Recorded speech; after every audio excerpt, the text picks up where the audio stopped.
Ladies and gentlemen, it is now my pleasure to invite the Right Honorable Raila Odinga. Let's put our hands together and welcome Right Honorable Raila Odinga to the stage. Thank you, Excellency.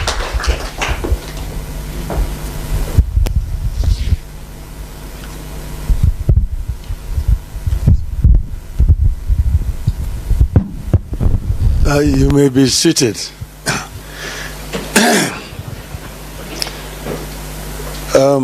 Honorable Ministers, the Special Envoy, distinguished delegates, ladies and gentlemen, good morning. Yes, I want to say that I'm very delighted to have been invited to come here. But I don't know why I was invited. I think it's because, I'm a candidate for the AU chairmanship. And somebody just decided that probably this is a good platform for me to come and share with you people some of my ideas about this issue of climate change. But I'm happy to see an array of delegates who have come from different parts of the continent to our country, Kenya. As you know, they say that this is the cradle of mankind. They're saying that the oldest species of humanoid, the Turkana boy, found here in Kenya. So I just want to say welcome back home.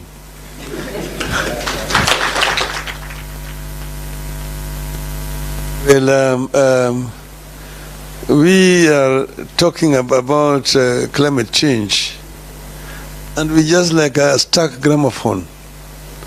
You go down and round and round because it's the same language we speak year in, year out. But maybe that is a subject for later. For now, I just want to say that it's my pleasure to be part of this great and noble occasion where Africa sits with partners through the platform of African Green Climate Finances, designated National Authorities Network, to discuss climate change and how to respond through accelerated access to climate change, climate finance.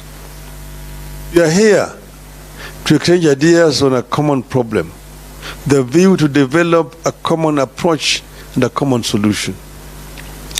I take note that AFDAN has been established to enhance mobility of climate finance, make it more readily accessible to support Africa in enhancing adaptive capacity and building resilience of our people, both in the rural and urban setups, through locally led solutions.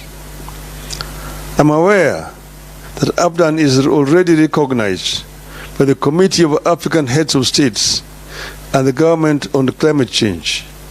This gives it the right leverage to undertake its role. Climate finance has been here with us, but access to the finances remains one of the biggest challenges in responding to climate change. I say that will sound like a stuck gramophone record. Because as you know, I was in COP15 in Copenhagen. I was in COP16 in Cancun, in Mexico. I was in Maputo. I was in Paris. Two years ago, I was in Sharm el-Sheikh. From COP15, from Copenhagen to Sharm el-Sheikh, it was the same language. Year in, year out. You got all the time going there to whine, to cry. This is why I was saying that we sound like a stuck gramophone record. The more the things change, the more they remain the same. The continent continues to face some areas of challenges associated with adverse climate change effects. Consequently, the vulnerable segments of our population, particularly the poor in both rural and urban communities, continue to bear the brunt of climate change. You know, as already been said here, that Africa is a victim, not the offender in this exercise. Africa's emissions is negligible compared to what we are going through globally. Yet you can see that today Africa lives between two twin disasters here: floods and drought, year in, year out. This year, this country suffered very severe floods. A lot of infrastructure destroyed. Many people displaced. Up to now, people are still suffering from the consequences of just recent floods. Down there, as we were going through floods here, down the south, there was the drought. They are going through a very severe drought in the south. And this happens across all the continent, year in, year out. So we are victims, yet the offenders themselves keep on using language. They come and use nice language, but that's all it is. The resolutions are passed, they just ignore. So we need to find a way of forcing implementation of resolutions which are passed. Which means that one such fundamental issue is the promise by the rich countries to play their part and help the countries that contribute the least in greenhouse gas emissions into adaptation. Because of the failure to translate the promises into reality, Africa as a continent still has challenges with access to some of the climate finance sources, such as the Green Climate Fund, Global Environment Facility, Least Developing Countries Fund, Adaptation Fund, Climate Investment Funds, as well as the bilateral and multilateral development partners, which are all well-established avenues for accessing climate finance.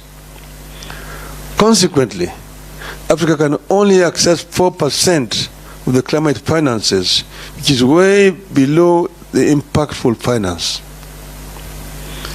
With the rapid urbanization of our continent and the development trajectory, Africa has an opportunity to chart its own pathways, which will ensure that African cities adapt to climate challenges. Because Africa is urbanizing fairly rapidly now. But urbanization is a global phenomenon. Even in Europe, urbanized. European society was also fairly rural. Through after the Industrial Revolution, that rural and urban migration started. And it was not forced. It came gradually. But eventually they planned it and they managed to manage their cities well. Here, at independence, new leadership in the continent was completely ignorant of what was going to happen. Immediately after independence in this country, there was rural-urban migration in the 60s. People were coming to the cities. But then the government at that time asked people to go back to land. There was an order by the head of state then that people go back to the land. Rudi mashambani in Swahili. Even songs were coined.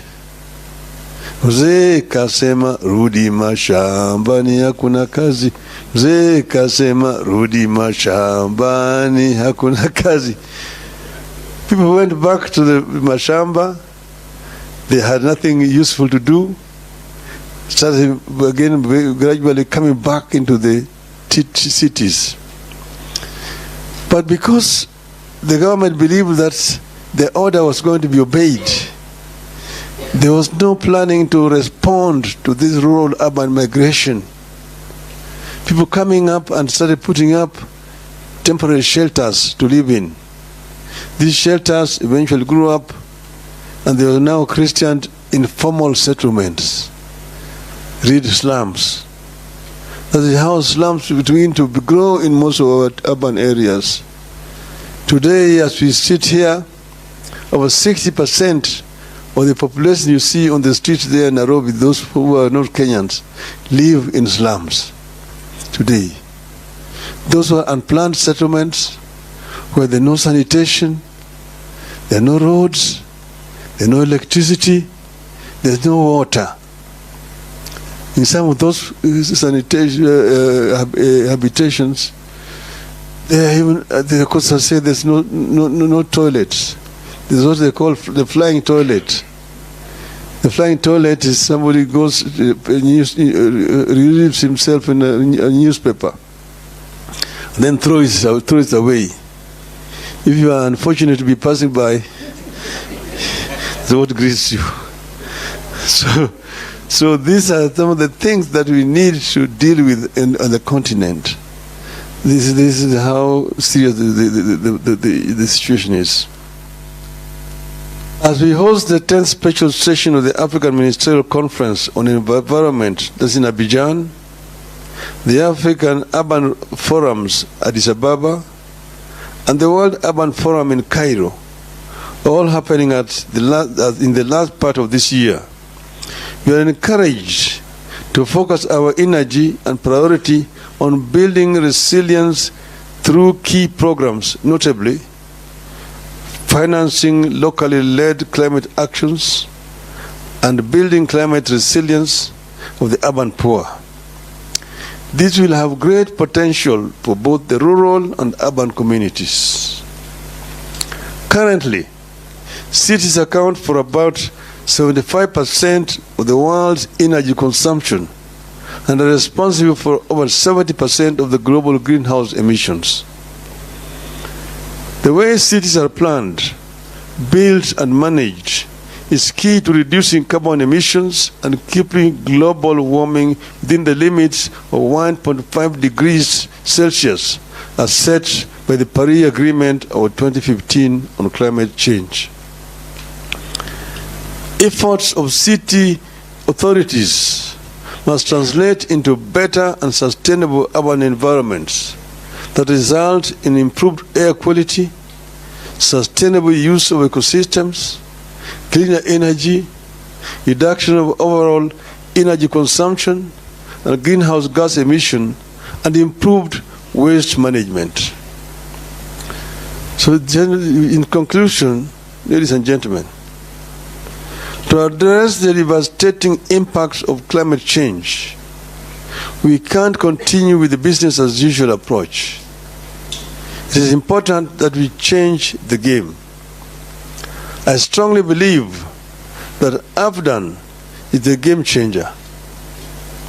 AFDAN therefore has a critical role in supporting the African Union Commission in its commitment to climate action.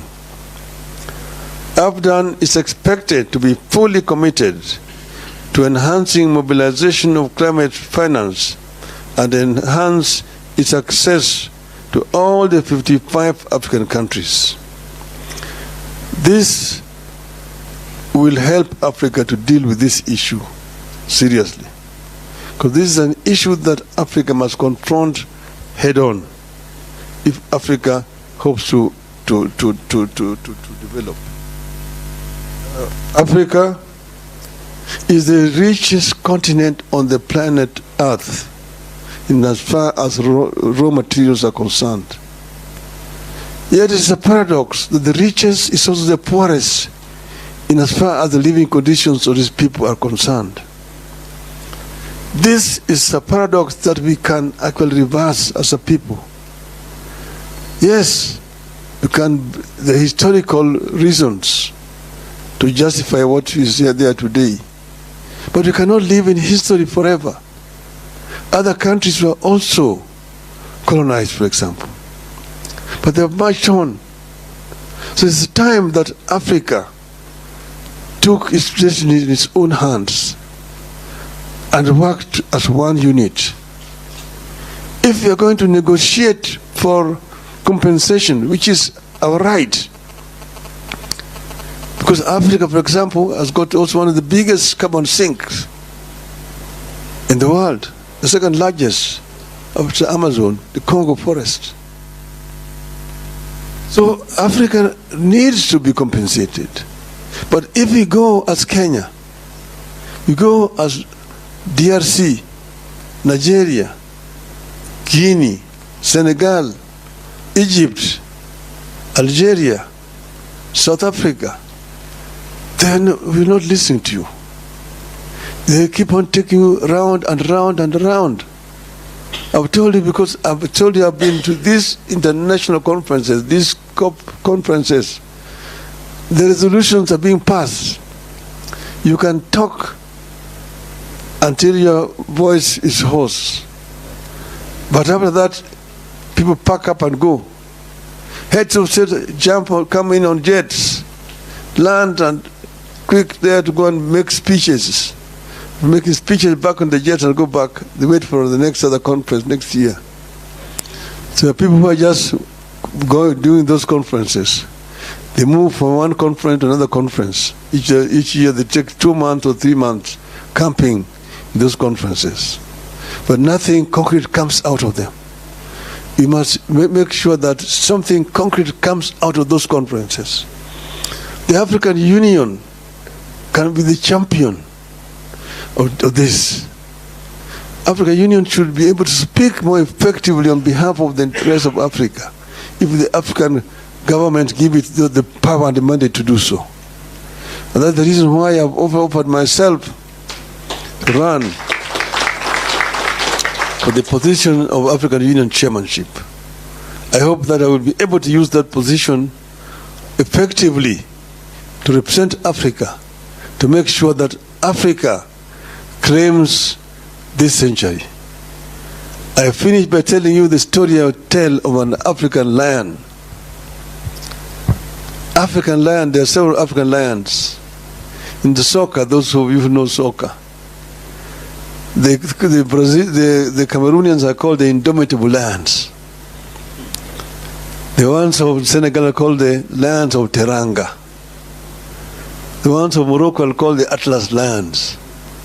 So lion is a very important animal in Africa. See, the king of the jungle. Now the African lion is challenging the Asian tiger. Tell the Asian tiger that you, Asian tiger, you've danced on the world stage alone now for too many decades. The European bear retreated to the poles, North Pole, long time ago. The American panda is also on the retreat. You have been there alone all this time. I myself have been here asleep in the Congo, the jungles of the Congo. But now I'm awake. I have the giant Congo forest, the mighty river Congo, the mighty Nile, the Niger, the Zambezi, the Limpopo, surrounded by peaks, the Kilimanjaro and Kenya to the east, the Atlas Mountains to the west. And here I'm sitting on African gold, African diamonds, African bauxite, African iron ore. And I'm going to turn all this, and African oil, I'm going to turn all this wealth, these raw materials into wealth, and claim the 20th century as truly an African century. End of the message of African land. Thank you very much, ladies and gentlemen.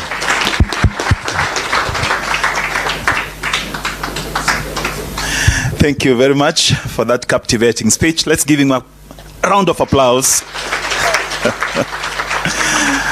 Thank you. Let's take our seats, please. You know, the